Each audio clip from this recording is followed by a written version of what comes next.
believe you can hear me, and I hope you can see me too. Yes, we can. Thank you. So, welcome to today's session, Women in Digital Business. This is me. I'll be taking us through this subject of the marketplace versus the business site in the next 15 minutes. And I hope that in these 15 minutes, we'll be able to understand the difference between a marketplace and a business-owned site, which is what we've simply called a business site. I hope that we'll be able to identify the pros and cons. I hope that we'll be able to know which option fits which stage of your business and probably learn from some relatable examples. And many of these relatable examples are going to come from you. Yeah, so welcome. So by a quick show of hands, who here has bought or sold something online? Anyone? Okay, so here's the thing. I can't see our hands, and I'll ask Kevin to help me establish if anything changes on my screen. Christine's hand is up, followed by Maria. Okay, am I still on full screen with my presentation? No, you've switched back to the nested view. Yeah. This is really messing me up. Okay, thanks for the support. I think you just have to help me with that throughout the presentation. I didn't That's see all that. right. I didn't see that coming. Okay, yeah, so there are a few hands up. Maria, Christine, who else? Who else has bought something or even sold online? Has anyone You have here like 6 used? hands. Oh, okay. Thank you. Yeah, I was wondering how. Okay, so now that we've bought or sold something online, it's probably this is just an overview of some of the common sites that you can be able to buy online: Jumia, Kilimall, Bolt, Naivas, GJ, Carrefour. So another question is, who owns the site where you bought it from? And here you could just shoot up your hand, or actually just unmute and tell us, or you could just chat in the show us on, write on the chat who owns the site where you bought that thing from. So whether you bought it from Jumia, who is the owner, and not a person, probably a company. Who owns the site where you bought something from? Jessica is typing. Okay. Jessica says Amazon and Jumia. Christine says Carrefour. Aha. Awesome. So there's Amazon, there's Jumia, and there's Carrefour. I think actually those are very perfect examples for what we're going to go into.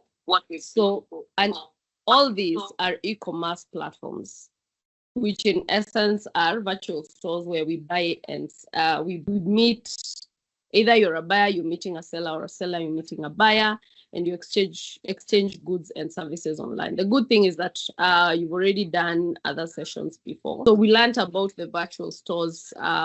Basically, we've learned about what happens on a virtual store, how you set it up, and how you choose a payment option. We even did handling and shipping. So all these are virtual stores. But now between the virtual stores, we have the marketplace and we have an e-commerce site that is owned by the business. So just to make it clear here, all virtual stores are accomplishing the same purpose of e-commerce, but one is a marketplace and one is an e-commerce site that is owned specifically by the business. So a quick one, just in case somebody could be thinking of this. So we've talked of Jumia, we've talked of Amazon, we've talked of Carrefour. I've forgotten the other one someone mentioned, but let's think about those three. Between those three, which ones fall under an e-commerce site owned by the business? Yes, Christian says Carrefour. So it's true. Carrefour is owned by Carrefour. So Carrefour is the individual business and they own that site where you go and buy. So that means when you open that site, you are specifically going to buy from that shop, in this case, which is Carrefour. So the virtual marketplace now will be the others. Anyone take a guess on why we call it a marketplace versus this one, which is like Carrefour, the site owned by the business? Why do we call this a marketplace rather than a business or a shop? Anyone? Jessica, your hand is also up. It's because a marketplace allows different vendors or business owners to sell on their platforms. But an e-commerce site owned by the business is only that business that posts products. It could be a wide range of products, but they are posted by that specific business. Perfect. Exactly. So you've actually given us the difference, and that's the first. The difference, and that's the first difference. Like on the go, a marketplace allows many people. It's basically that a marketplace. Like in Kenya, we have Village Market, not Village Market. What's this place called? Uhuru Market. The Uhuru Market, and maybe other markets. Where I come from, I'd be looking at Wangigi Market, for example. So it's a marketplace. It's a big building where buyers can come and buy, but the sellers are actually many. So everyone puts their wares, chooses a spot and puts their wares. Unlike an e-commerce site that is owned by the business, where now this building is not for many sellers. It's specifically for a specific person. So this means that even the branding and everything is more specific. These are the differences we're going to be looking at. So in a nutshell, which is what we've been saying, the marketplace is owned by a platform or a service provider. In this case, Jumia, for example, owns the marketplace, not the people who are selling on Jumia. So this also means that Jumia fulfills most of the orders.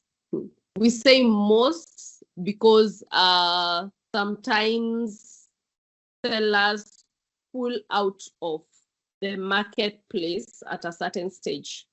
But the ideal is the marketplace actually fulfills the order. You go all the way. So we'll talk about so Jumia, for example, fulfills the order all the way to it being delivered. But for example, if you think about Uber or Bolt, some sellers of the service use it to get to the customer. And then after that, they pull out, and so they fulfill the order on their own. In a marketplace, the platform gets paid by the client, then pays the business. Again, the ideal that the money goes to the platform, to the marketplace, to Jumia, for example, and then now Jumia pays the business, which of course means payment comes a little late. A website on the other side is not owned by a platform. They are owned by the business. Carrefour, for example, owns their business website.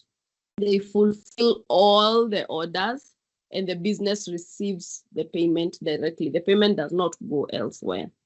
If you think about it, the biggest difference is really control. Who controls the site? Who is in charge of the site? So marketplace, Gigi, Jumia, Amazon is in control. For the website, the business that is actually selling is in control of the site, which means they decide everything, the payment, they decide how the orders are done, they decide everything. As you prepare to tell us how you've been using these businesses, meet Carol. Small secret, Carol is actually my sister, and she gave me permission to use her business as an example. So Carol runs a business called Smart Choices, and she runs it on various e-commerce platforms. So these are two of the platforms that she uses. Runs her business on Gigi, and she also runs her business on Smart Choices. Just to make sure we're still awake, between Gigi and Smart Choices, which is the marketplace and which is the business e-commerce platform? Okay, Ivan. Thank you.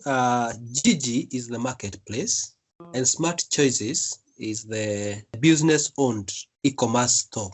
Perfect. That was a quick one that tells us we're still together with Ivan. I hope we're still together with everyone else. Yeah. So, and if you notice, Gigi has the sell button also up there, not just buying. Why? Because it's a place where when you visit, you might have wanted to come to Smart Choices on Gigi, but they're also inviting you to also come and set up shop around there. So Carol does both of this. Which one do you think Carol started with, or which one would you start with if you are Carol. And then we'll be asking why.